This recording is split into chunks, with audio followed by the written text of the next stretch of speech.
Welcome to my channel Odia flavour junction. आज recipe होची भेंडी करवा। भेंडी दही पकईकी भेंडी करवा चटपटी आइटम गोटे देखो। तापर मुझे भेंडी नहीं मसला मु अदा रसुण पेस्ट कर देइछि। पियाज टमाटो कंचा लंका सब काटिबा। भेंडीटा को काटी देबी। देखो भेंडीटा को एमती काटी देइछि लंबा लंबा करिकी। एटा देखंतु लंका गुंड हळदी गुंड लूण बेसन एटा एथरे पकई दबा। पकईकी एटा मिसई दबा। अल्प मिसई दबा। एटा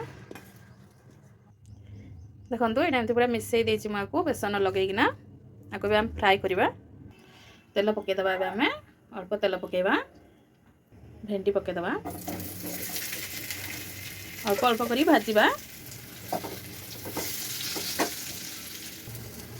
भेंडीटा एमती भाजी हो जाइए आको हम बाहर करदबा।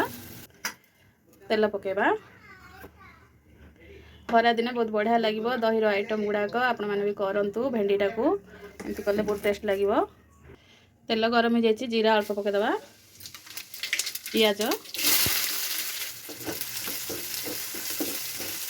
पियाजटा भाजी जाइए आम टमाटो पकईबा। एते लूणटा पकईबा।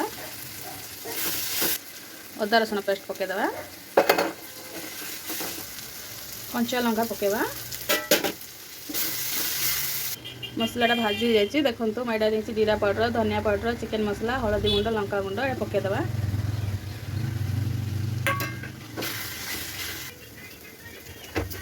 मसलाटा भाजी जाइए पूरा। एटा दही पकईबा।